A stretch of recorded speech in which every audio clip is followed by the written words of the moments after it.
Hola frikis, bienvenidos a la telaraña de Parker. Hoy vengo a hablaros de la saga de videojuegos de Mario Bros. Espero que os guste.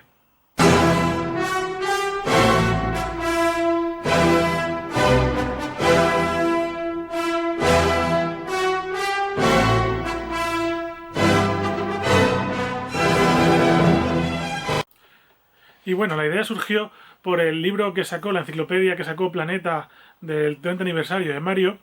Y pues por eso me decidí a hacer un poco un vídeo sobre Mario, que es un personaje que a mí me gusta mucho y sobre todo los juegos, unas plataformas que a mí me gustan mucho.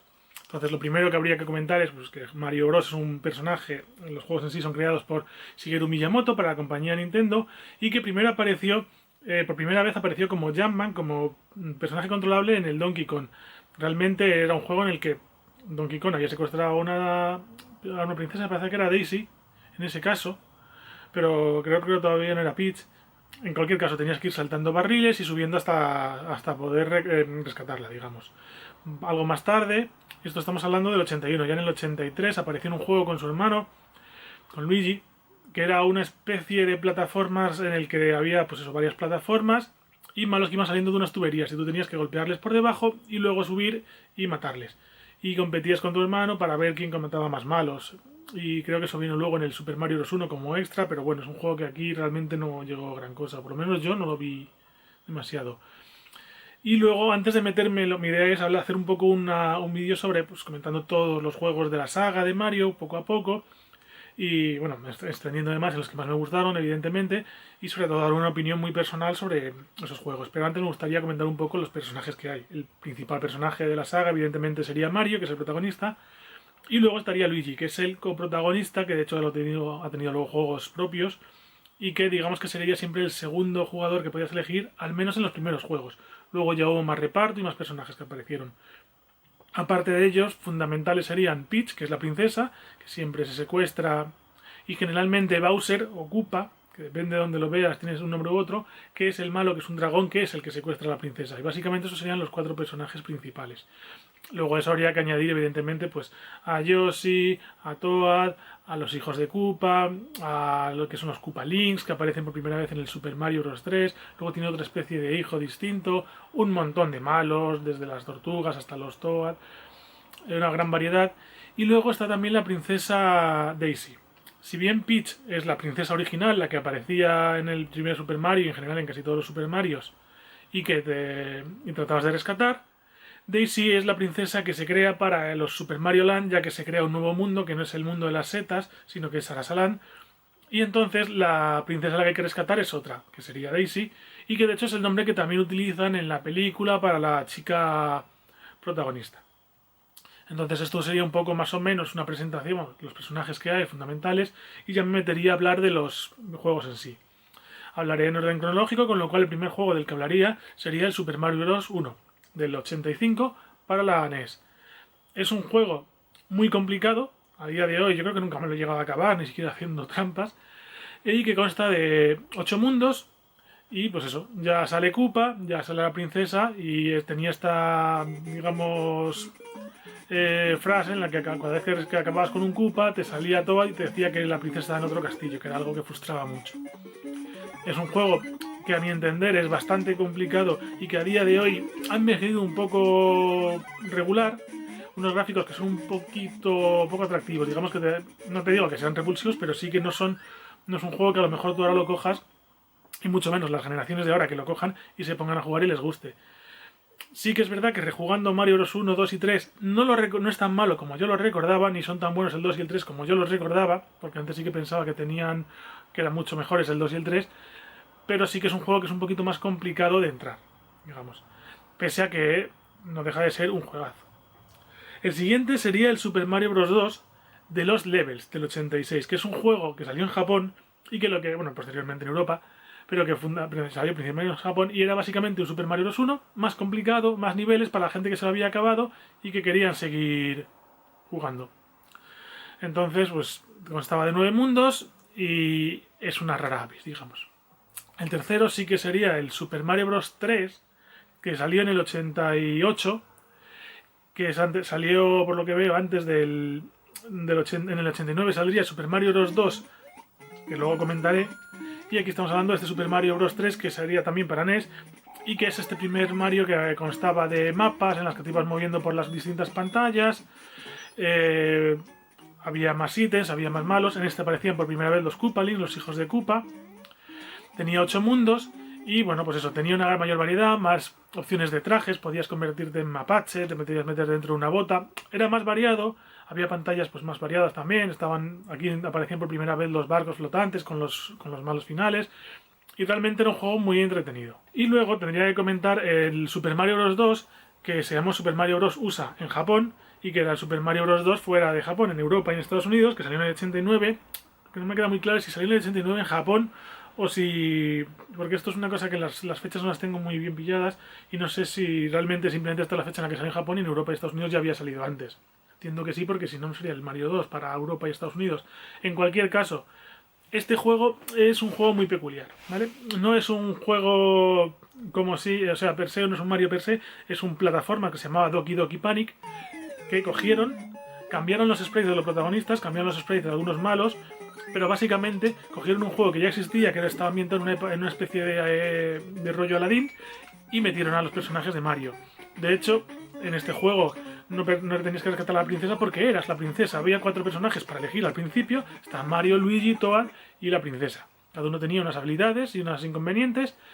Y bueno, pues básicamente consistía en eso. Había 7 mundos y la historia era que realmente tenías que salvar el mundo de los sueños de una rana gigante que se llamaba Wart. Y en realidad todo era un sueño de Mario. Era una cosa un poco rara. Pero bueno, era un juego que a mí pues a mí me gustó, me pareció entretenido en su momento y me pareció distinto. Así que es verdad que los personajes no repiten prácticamente ninguno. Aquí aparecen por primera vez los Shy Guys y en este juego sí que, pese a ser un plataformas, a los malos no los pisabas, sino que te subías encima y los cogías. Y podías coger frutas y cosas así y lanzarlas. Después de esto tendríamos que hablar del Super Mario Land, el primer juego de Game Boy, que es del 89 también. Y que tengo que reconocer que yo los Super Mario Land, así como muchos juegos de Game Boy, no los jugué. O sea, yo la Game Boy es una consola con la que juega el Pokémon y poco más. Entonces entiendo que es un juego que tuvo mucho éxito, gustó mucho porque al fin y al cabo era un plataformas, era un Mario encima que te podías llevar. Estaba ambientado en otro mundo que era Salasaland, constaba de cuatro mundos. Y es un juego que tuvo su éxito, pero que yo lo probé un poco, pero no he jugado más allá de un mundo como mucho. Entonces tampoco puedo comentar mucho de él.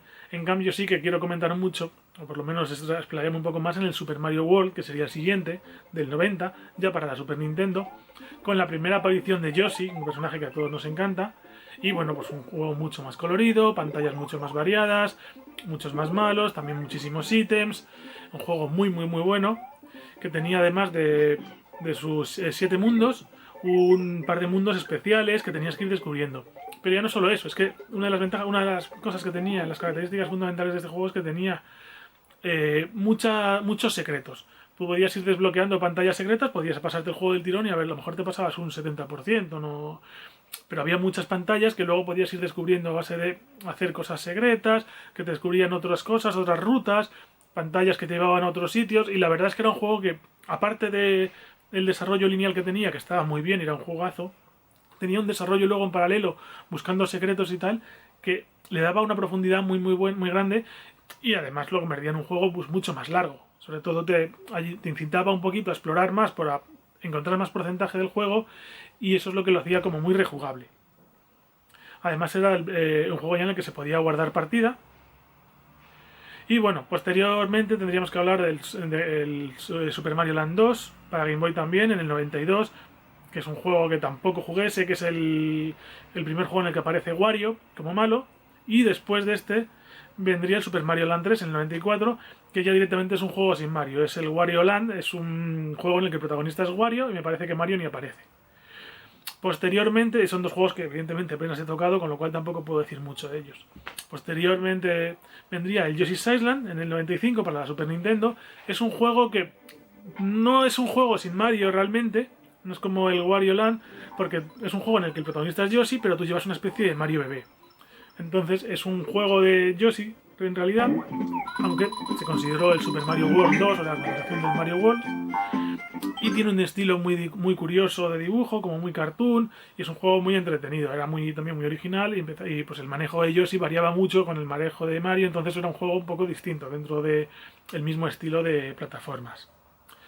Y luego ya como último juego de, digamos, de los 90, antes de meterme en el 2000, que haré seguramente una parada, vendría el Super Mario 64. El Super Mario 64, que es del 96 en la Nintendo 64, que fue el primer Mario en 3D y que es mi juego favorito de la serie. Con este además tengo una historia muy curiosa y es que lo vi en un Toys R Us, me parece, con mi madre, lo tenían puesto para probar. En aquella época no me acuerdo cuánto faltaba para que saliese la Nintendo 64, pero tenían ahí una 64 puesta para probar. Y estaba el Mario. Y lo vi, lo jugué por primera vez, ese 3D en el que te podías mover para todas partes, podías nadar, podías bucear, era, pues eso, realmente un 3D, era como estar metido de verdad en un juego.